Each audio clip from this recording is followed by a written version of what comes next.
Arkadaşlar bunlar meyve suyu yapmak için aldığımız portakallar. Bunları şimdi temizleyeceğiz kabuğunu. Sonra yazın içmek için buzluğa koyacağız. Temizledikten sonra nasıl yaptığımızı göreceksiniz birazdan. Önce dış kabuklarını temizlemekle başlıyoruz. Güzelce temizliyoruz kabukları. Daha sonra soyacağız.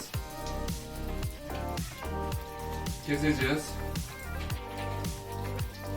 Çekirdeklerini ayıklayacağız ve buzluğa koyacağız.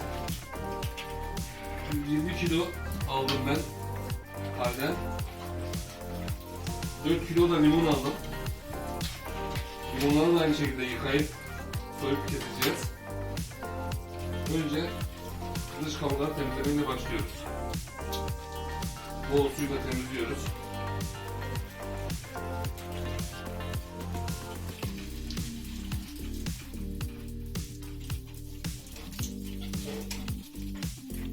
Geçen sene yapmıştık, çok güzel oldu.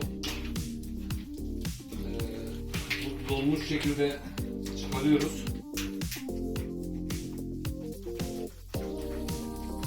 Blender'la iyice çekiyoruz. Daha sonra şeker oranına bakıyoruz. Şekeri eğer azsa biraz şeker katabiliyoruz. Çok güzel parçacıklı meyve suyu oluyor. Portakal suyu oluyor. Yani böyle yapmanız çok sağlıklı.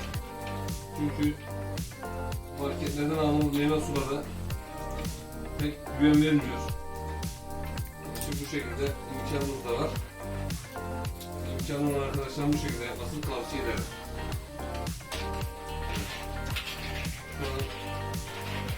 Genel olarak toz etkisi gitti. Birazdan soyma işlemine geçeceğiz.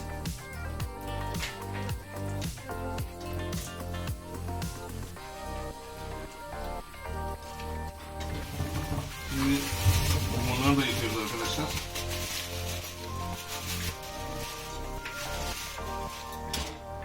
Limonu da 4 kilo aldım. Yine halde top getireyim. Limonları da güzelce yıkıyoruz.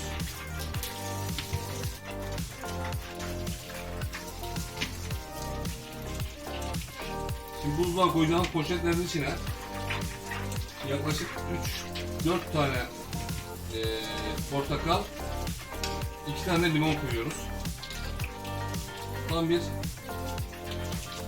C vitamini deposu. Bir de yazın günü içtiğimizde inşallah ferahlık verecek. C vitamini ihtiyacımızı doğal yollardan karşılayacağız.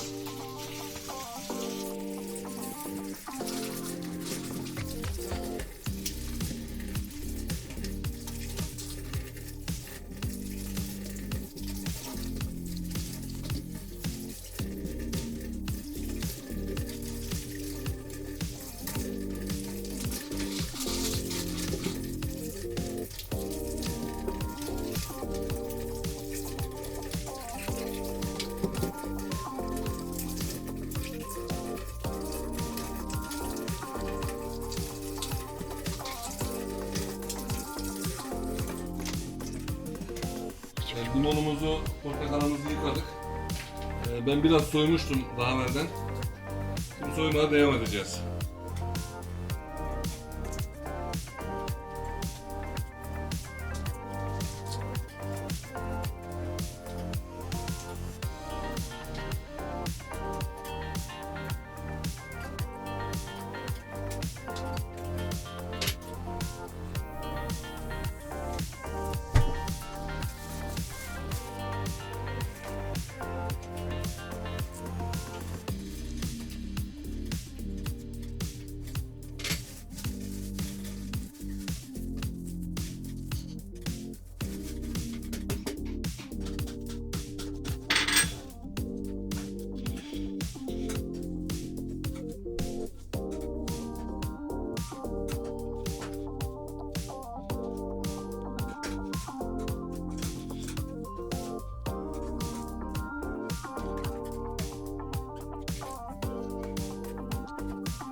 Şu an portakalı, limonu soyduk.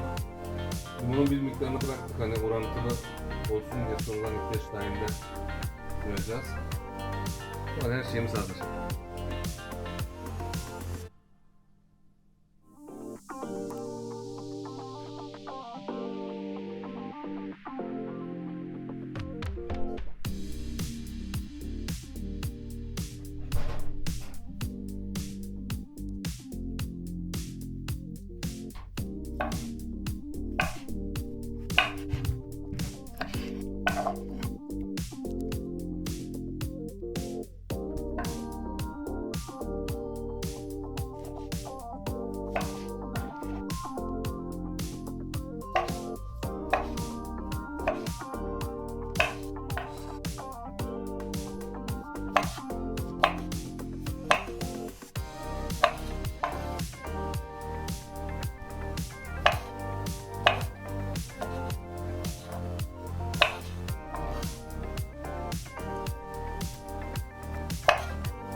Evet arkadaşlar, biraz bazısında çekirdek çıkıyor. Bunları poşete koyarken ayıklayacağız.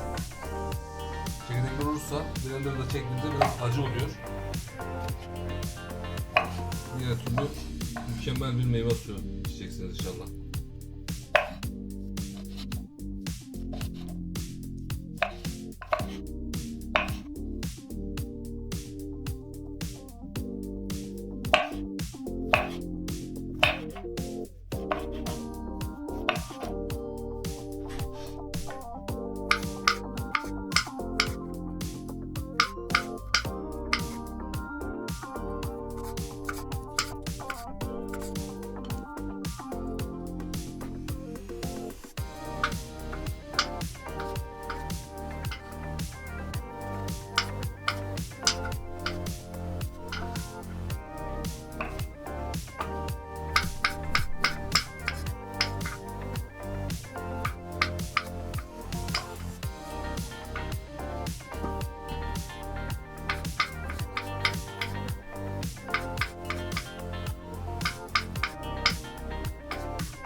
Portakaldan sonra bir miktar daha limon koyuyoruz arkadaşlar, şu şekilde. Bu tam bir sürahi meyve suyu oluyor. Blender'la çektiğimizde bir sürahi meyve suyu oluyor. Ağzını güzelce bağlıyoruz. Hatta biraz daha atalım. Evet, şu şekilde arkadaşlar. Tam bir sürahi meyve suyu oluyor.